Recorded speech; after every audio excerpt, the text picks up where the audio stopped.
Salam Fransiskus Pace Ebene. Hari ini kita akan belajar mengenai jurnal umum. Dan video ini nanti akan Bapak masukkan ke dalam blog Bapak. Jadi nanti setiap pembelajaran kalian bisa melihat di blog Bapak. Ya, blog Bapak adalah gudegberbagi.blogspot.com. Apa saja yang nanti kita akan pelajari di jurnal umum? Ada 4 yang kita akan pelajari. Yang pertama adalah pengertian jurnal umum. Yang kedua, itu adalah kegunaan jurnal umum. Ketiga, fungsi jurnal umum. Yang keempat adalah bentuk jurnal umum. Pengertian jurnal umum. Jurnal umum itu adalah suatu buku harian tempat mencatat semua transaksi-transaksi yang terjadi dalam perusahaan secara sistematis dan kronologis atau sesuai dengan urutan waktu atau tanggal. Pencatatan dilakukan berdasarkan bukti-bukti dengan menyebutkan akun yang akan didebet dan dikredit. Prosesnya tersebut itu namanya adalah menjurnal. Yang kedua itu adalah kegunaan jurnal. Jurnal itu menjembatani pencatatan transaksi dari buku harian ke akun buku besar. Jadi setelah kita membuat jurnal, kita nanti akan pindahkan ke dalam buku besar. Dan mengontrol keseimbangan jumlah debit dan jumlah kredit. Sehingga nanti debit dan kredit itu harus seimbang.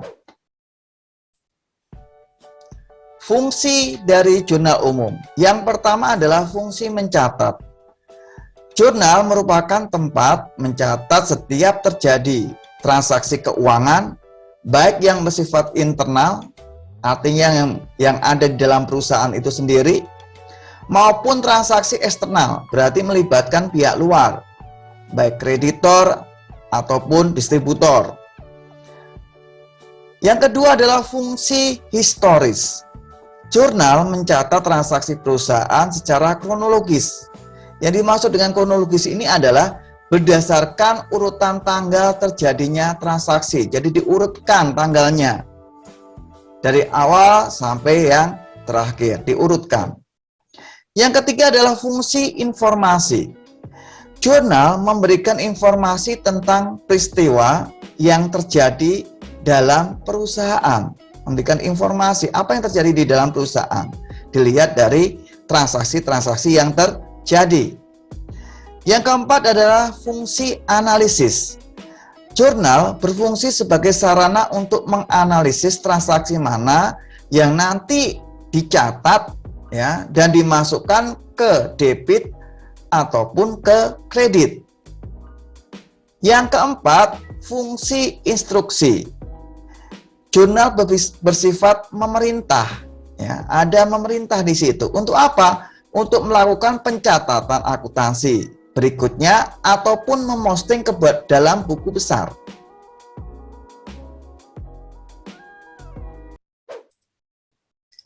Bagaimana dengan bentuk jurnal umum? Bentuk jurnal umum yang pertama untuk nama jurnal umumnya, ya nama perusahaannya. Kita catat nama perusahaannya apa, kemudian jurnal umum, bawahnya adalah tanggal, ya, misalnya per 31 Desember, kemudian tahunnya, kemudian di sebelah kanannya adalah halaman. Kemudian bagaimana bentuk kolomnya? Kolomnya yang pertama ada tanggal, tanggal dibagi 2. Yang pertama itu diisi bulan dan tahun. Yang kedua itu diisi dengan tanggalnya. Yang ketiga adalah kode bukti pembukuan yang berisi nomor bukti transaksi. Baik itu dari faktur, kwitansi, itu ada nomornya dan itu wajib untuk dimasukkan ke dalam bukti pembukuan. Berikutnya adalah nama akun dan keterangan yang nanti akan kita pelajari. Ya, di pertemuan ini kita akan pelajari mengenai akun dan nanti berhubungan ya masuk ke dalam debit atau kredit. Yang kelima adalah referensi. Referensi di sini adalah berisi nomor akun Oke, jadi sebelum kita memasukkan ke dalam jurnal umum, kita harus tahu dan kita harus bisa menganalisis akun-akunnya apa saja dan nanti masuk ke dalam debit atau kredit. Bagaimana langkah-langkah membuat jurnal umum? Jadi langkahnya kita harus bisa menganalisis transaksi. Yang pertama adalah tentukan nama akun dalam transaksi. Ini sudah kita pelajari sebelumnya ketika kita belajar persamaan dasar akuntansi. Berikutnya adalah tentukan akun tersebut bertambah atau berkurang. Ini juga sudah kita pelajari ya di pertemuan sebelumnya ketika kita belajar persamaan dasar akuntansi. Setelah tahu duanya, baru masukkan ke dalam rumus. Ya, nama akunnya apa, kita masukkan di sini. Baru nanti kita bisa mengetahui debit atau kredit yang nanti akan dimasukkan di kolom di jurnal umum. Contoh soal. Pada bulan Juli tahun 2020, ada namanya Tuan Hadi, mendirikan usaha bengkel sepeda motor dengan nama Samara Motor. Transaksi keuangan yang terjadi selama bulan Juli 2020 sebagai berikut. Ya. Yang pertama tanggal 1, ya ini tanggal 1 Juli. Ya, tanggal 1 Juli 2020 Tuan Hadi menyetorkan uang tunai. Berarti uang kas ya, uang tunai sebesar 8.500.000, perlengkapan 3.250.000, peralatan 6.250.000, dan sepeda motor 20.750.000 sebagai modal usaha. Kita akan analisis dulu akunnya apa saja yang ada di tanggal 1 Juli ini. Ya. Akunnya di sini yang pertama adalah ada akun kas, ya. Jadi ada akun kas, kemudian ada akun perlengkapan, ada akun peralatan, kemudian ada akun kendaraan, sepeda motor tadi, ya, itu biasa kita sebut kendaraan, ya. Yang keempat-keempatnya tersebut kita masukkan ke dalam modal karena dia setorkan jadi menjadi modal perusahaan. Jadi kita anggap kita sebagai akuntannya, pemiliknya nyetorkan, maka kita terima dan menjadi modal perusahaan. Nah, kita analisis satu persatu. Ya.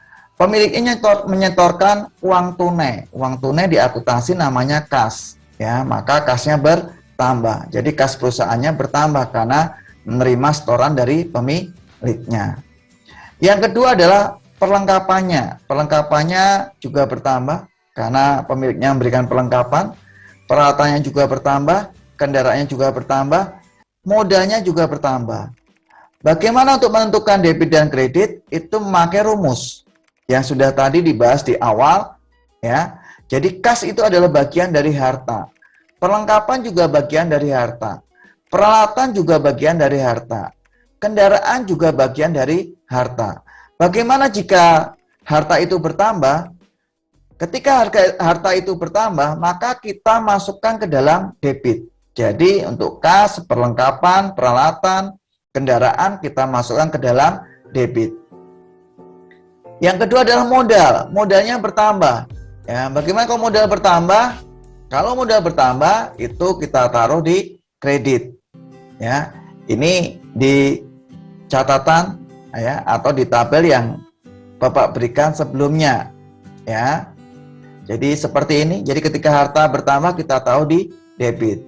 Kemudian jika modal bertambah kita masukkan ke dalam kredit. Oke, kita lanjutkan lagi. Tanggal 2. Tanggal 2 menerima pendapatan jasa atas servis sepeda motor dari pelanggan. Jadi ini adalah bengkel ya. Bengkel pelanggannya ya membayar jasa servis kita. Maka kita menerima uang tersebut. Maka di sini ada dua akun. Yang pertama adalah akun kas, yang kedua adalah pendapatan. Kenapa itu pendapatan? Ya, pendapatan itu adalah ya pekerjaan yang sudah dikerjakan atau yang dilakukan ya dari usaha tersebut. Jadi akunnya di situ ada kas dan pendapatan.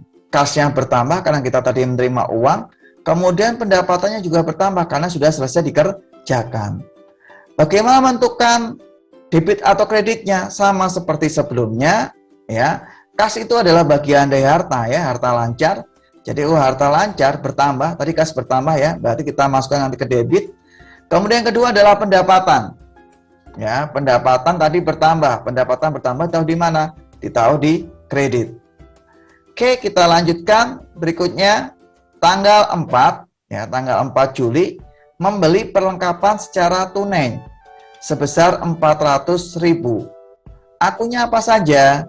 Ya, ini sudah kita pelajari, ya, di persamaan dasar akuntansi. Akunnya di sini ada dua, yaitu perlengkapan. Ya, kita membeli perlengkapan berarti perlengkapan kita bertambah. Kemudian kita membayar tunai berarti uangnya berkurang atau kasnya berkurang. Jadi di sini adalah perlengkapannya bertambah, kasnya berkurang. Bagaimana untuk menentukan debit atau kredit? Ya, kita tinggal masukkan, ya, perlengkapan itu bagian dari harta, ya, harta lancar. Ya, ketika bertambah ditaruh di mana? Di debit. Ya. Kemudian yang kedua adalah kas. Kasnya berkurang. Kas itu juga bagian dari harta atau aset. Bagaimana harta atau aset itu berkurang? Harta atau aset itu berkurang, maka kita masukkan ke sebelah kredit atau kita masukkan ke kredit. Ya.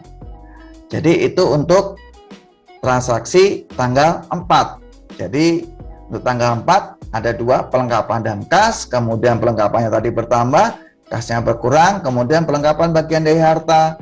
Maka ketika harta bertambah atau aset bertambah, kita masukkan ke debit. Yang kedua adalah kas. Kasnya berkurang, ya. Kas itu bagian dari harta juga atau aset. Ketika aset berkurang, kita masukkan ke sebelah kredit. Berikutnya adalah tanggal 6. Kita lihat tanggal 6. Tanggal 6 Juli di sini adalah membeli peralatan sebesar 1.400.000, baru dibayar tunai 700.000. Sisanya akan dibayar bulan depan. Ya. Akunnya apa saja di sini? Ya, di sini kita membeli peralatan. Ya, pasti peralatannya bertambah. Kemudian yang kedua adalah kita membayar tunai 700.000. Berarti kita sudah mengeluarkan uang atau kas kita sudah berkurang, kita pakai untuk membeli peralatan sebesar 700.000. Jadi kasnya berkurang sebesar 700.000. Sisanya akan dibayar bulan depan. Berarti itu adalah utang. Jadi Samara Motor memiliki utang. Sebesar berapa utangnya? Sebesar 700.000. Jadi di sini akunnya ada 3, yaitu peralatan, kas, sama utang. Peralatannya bertambah, kemudian kasnya berkurang, utangnya bertambah. Bagaimana menentukan debit atau kreditnya?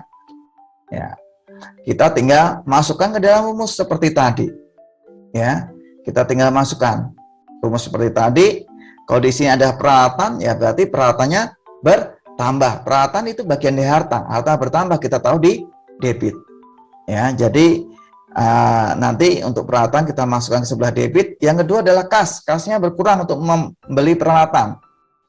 Kas itu bagian dari harta atau aset, ya, karena kas itu masuk ke dalam harta lancar atau aset lancar, ya, atau liquid, ya, mudah dicairkan.